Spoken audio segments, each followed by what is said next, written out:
मुख्यमंत्री सिद्धरामय्यांच्या राजीनाम्याची मागणी करणाऱ्या भाजपच्या नेत्यांना लाज वाटायला पाहिजे, असे महिला आणि बालकल्याण विभागाचे मंत्री लक्ष्मी हेब्बाळकर म्हणाल्या. शनिवारी बेळगावातील कुवेंपू नगरामध्ये पत्रकारांशी बोलताना त्यांनी हे वक्तव्य केले. मुख्यमंत्री विरोधात कायदेशीर प्रक्रियेप्रमाणे FIR दाखल झाली आहे.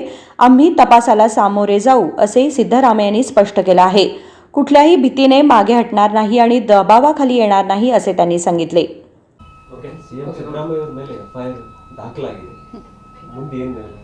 ಇದು ಕಾನೂನಿನ ಪ್ರಕ್ರಿಯೆ. FIR ದಾಖಲಾಗಿದೆ. ನಾವು ತನಿಖೆಯನ್ನು ಎದುರಿಸ್ತೀವಿ ಅಂತ ಘಂಟಾಘೋಷವಾಗಿ ಹೇಳಿದ್ದಾರೆ ಸಿದ್ದರಾಮಯ್ಯ ಸಾಹೇಬರು. ಯಾವುದೇ ಕಾರಣಕ್ಕೂ ಹಿಂಜರಿಯೋದಿಲ್ಲ, ಯಾವುದೇ ಕಾರಣಕ್ಕೂ ಬಗ್ಗೋದಿಲ್ಲ, ಜಗ್ಗೋದಿಲ್ಲ.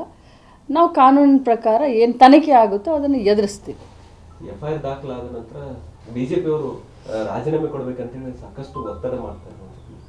BJP ಅವರು ಅವ್ರಿಗೆ ನಾಚಿಕೆ ಆಗಬೇಕು. ಒತ್ತಡ ಮಾಡ್ತಾ ಇದ್ದಾರೆ ಅಂದರೆ ಮೊದಲು ಅವರು ಕುಮಾರಸ್ವಾಮಿ ಅವರ ರಾಜೀನಾಮೆಗೆ ಒತ್ತಡ ಮಾಡಲಿ. ಅದಾದ ಮೇಲೆ ಅವರು ನಿರ್ಮಲಾ ಸೀತಾರಾಮನ್ ಅವರ ರಾಜೀನಾಮೆಗೆ ಒತ್ತಡ ಮಾಡಬೇಕು.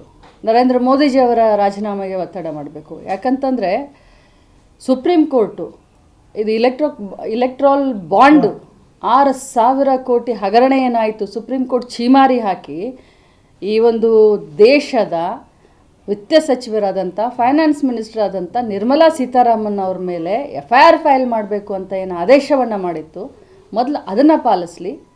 ಆ ಒಂದು ವಿಚಾರದಲ್ಲಿ ಮೊದಲು ನಿರ್ಮಲಾ ಸೀತಾರಾಮನ್ ಅವರ ಒಂದು ರಾಜೀನಾಮೆಯನ್ನು ಕೇಳಲಿ. ಅದೇ ರೀತಿ ಕುಮಾರಸ್ವಾಮಿ ಅವರ ರಾಜೀನಾಮೆಯನ್ನು ತಗೊಳ್ಳಿ. ನಂತರ ನಮ್ಮ ಸಿದ್ದರಾಮಯ್ಯ ಅವರ ಬಗ್ಗೆ ಮಾತನಾಡಲಿ. ರಾಜ್ಯಾದ್ಯಂತ ಹೋರಾಟಕ್ಕೂ ಕೂಡ ಮಾಡ್ತಾ ಇರುವಂಥದ್ದು BJP. ಭಾಳ ಸಂತೋಷ. ಅವರು ಹೋರಾಟ ಮುಂದುವರಿಸಲಿ ಅಂತ ನಾನು ಬಯಸ್ತೀನಿ. ಅಂದರೆ ಈಗ CM ಸಿದ್ದರಾಮಯ್ಯ ಅವರು ಒಂದು ವೇಳೆ ಆ ಸ್ಥಾನದಲ್ಲಿ ಮುಂದುವರೆದ್ರೆ ತನಿಖೆ ಪಾರದರ್ಶಕವಾಗಲ್ಲ ಅಂತ ಅವ್ರು ಹೇಳ್ತಾರೆ. ನಿರ್ಮಲಾ ಸೀತಾರಾಮನ್ ಅವರು ಈ ದೇಶದ ವೃತ್ತ ಸಚಿವೆಯಾಗಿ ಮುಂದುವರೆದ್ರೆ ಇನ್ನೂ FIR ದಾಖಲಾಗಿಲ್ಲ. ಅದು ಕೂಡ ಅಷ್ಟೇ ಸತ್ಯ ಅನ್ನೋದನ್ನು ಮಾಧ್ಯಮದವರು ಮರಿಬಾರ್ದು ಅಂತ ನಾನು ರಿಕ್ವೆಸ್ಟ್ ಮಾಡ್ತೀನಿ. ಸಿದ್ದರಾಮಯ್ಯ ಅವರ ವಿಚಾರದಲ್ಲಿ FIR ದಾಖಲಾಗುತ್ತೆ. ಇಡೀ ದೇಶದಲ್ಲಿ BJPಯೇತರ ಸರ್ಕಾರಗಳನ್ನು ಅಸ್ಥಿರಗೊಳಿಸಲಿಕ್ಕೆ ಒಂದಲ್ಲ ಒಂದು ಅಸ್ತ್ರವನ್ನು ಪ್ರಯೋಗ ಮಾಡ್ತಾ ಇದ್ದಾರೆ. ರಾಜಭವನ ಕೂಡ ಇದಕ್ಕೆ ಹೊರತಲ್ಲ. ನಾನಿನ್ನು ಬೇರೆ ಅದ್ರ ಬಗ್ಗೆ ನಾನು ಮಾತನಾಡಲಿಕ್ಕೆ ಹೋಗೋದಿಲ್ಲ. ಆದರೆ ಒಂದಂತರೂ ನಿಜ, ರಾಜಕೀಯ ದುರುದ್ದೇಶದಿಂದ ಏನು ಅವರು ಈ ರೀತಿ ಮಾಡ್ತಾ ಇದ್ದಾರೆ, ಅದಕ್ಕೆ ನಾವು ಕಾನೂನು ರೀತಿಯಾದಂಥ ಉತ್ತರವನ್ನು ಕೊಡ್ತೀವಿ. ನಾವು ರಾಜಕೀಯ ಪಕ್ಷದವರು, ನಾವು ಏನು ಕಿವಿ ಮೇಲೆ ಹೂವು ಮಡ್ಕೊಂಡು ಕೂರ್ಲಿಕ್ಕೆ ಬರೋದಿಲ್ಲ. ಅವ್ರು ರಾಜಕಾರಣ ಮಾಡ್ತಾ ಇದ್ದಾರೆ ಅಂದರೆ ರಾಜಕೀಯ ಉತ್ತರವನ್ನು ನಾವು ಕೂಡ ಕೊಡ್ತೀವಿ. ದ್ವೇಷದ ರಾಜಕಾರಣ ಯಾರು ಮಾಡಿದ್ದಾರೆ ಅನ್ನೋದು ಜಗತ್ ಜಾಹೀರ್ ಇದೆ. ಕಾಂಗ್ರೆಸ್ನವರೇ ಮಾಡಿದ್ದಾರೆ ಅನ್ನೋಂಥದ್ದು ಇಲ್ಲಿ ರಮೇಶ್ ಜಾರಕಿಹೊಳಿ ಹೇಳ್ತಾರೆ. ಅವ್ರು ದೊಡ್ಡವರು, ಅವ್ರ ಬಗ್ಗೆ ಮಾತಾಡೋದಿಲ್ಲ. ಮೇಡಮ್, ರಾಜ್ಯದಲ್ಲಿ ಕಾಂಗ್ರೆಸ್ ಗಟ್ಟಿ ಆಗ್ತಾ ಇತ್ತು ಗ್ಯಾರಂಟಿಗಳನ್ನು ಕೊಟ್ಟು. ಸೊ ಇದೆಲ್ಲ ಸಹಿಸ್ಕೊಳ್ಳೋಕ್ಕಾಗದೆ ಏನಾದರೂ ಈ ರೀತಿ ಷಡ್ಯಂತ್ರಗಳು ಮೊದಲು ನಮ್ಮ ಗ್ಯಾರಂಟಿಗಳ ಬಗ್ಗೆ ಭಾಳಷ್ಟು ಹೇಯವಾಗಿ ಮಾತನಾಡಿದ್ರು. ಈ ಗ್ಯಾರಂಟಿಗಳು ಬರೀ ಇಲೆಕ್ಷನ್ ಗಿಮಿಕ್ಕು, ಇಲೆಕ್ಷನ್ಗೋಸ್ಕರ ಹೇಳ್ತಾರೆ, ಚುನಾವಣೆ ಮುಗಿದ ಮೇಲೆ ಮಾಡೋದಿಲ್ಲ ಅಂತ ಹೇಳಿದರು. ಆಯಿತು, ನಾವು ಚುನಾವಣೆ ಮುಗಿದು 100 ದಿನದ ಒಳಗಡೆ ಗ್ಯಾರಂಟಿಗಳನ್ನು ನಾವು ಅನುಷ್ಠಾನ ಮಾಡಿದ್ವಿ.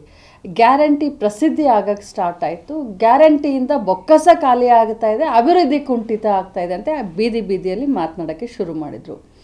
ಅಭಿವೃದ್ಧಿನೂ ಕುಂಠಿತ ಆಗಲಿಲ್ಲ, ಗ್ಯಾರಂಟಿನೂ ಕೂಡ ನಿರಂತರವಾಗಿ ನಡೀತು. ಈಗ ಬೇರೆ ಏನು ಮಾಡಬೇಕು? ಕಾಂಗ್ರೆಸ್ ಪಕ್ಷದ ನಾಯಕರ ಮತ್ತು ಸಿದ್ದರಾಮಯ್ಯನವರ ಸರ್ಕಾರವನ್ನು ಅಸ್ಥಿರ ಹೇಗೊಳಿಸಬೇಕು. ಸೊ ಅದಕ್ಕೆ ಇದೊಂದು ಹೊಸ ನಾಟಕವನ್ನು ಶುರು ಮಾಡಿದ್ದಾರೆ. ಸೊ ಇದರಿಂದ ಸರ್ಕಾರಕ್ಕಾಗಲಿ CM ಸಿದ್ದರಾಮಯ್ಯ ಅವರು ಏನಾದರೂ ಇದರಿಂದ ಸರ್ಕಾರಕ್ಕೂ ಏನೂ ಆಪತ್ತಿಲ್ಲ. 136 ಜನ ನಾವು ಗಟ್ಟಿಯಾಗಿ ಸಿದ್ದರಾಮಯ್ಯ ಸಾಹೇಬ್ರ ಜೊತೆಯಲ್ಲಿದ್ದೀವಿ. ಜೊತೆಯಲ್ಲಿ ನಮಗೆ ಅಂಥ ಆ ನಾಯಕತ್ವನ ಉಳಿಸ್ಕೊಂಡು ಹೋಗೋದು ಪ್ರತಿಯೊಬ್ಬ ಕಾಂಗ್ರೆಸ್ ಕಾರ್ಯಕರ್ತರನ್ನ ಹಿಡ್ಕೊಂಡು ಪ್ರತಿಯೊಬ್ಬ ಶಾಸಕರ ಜವಾಬ್ದಾರಿಯಾಗಿದೆ.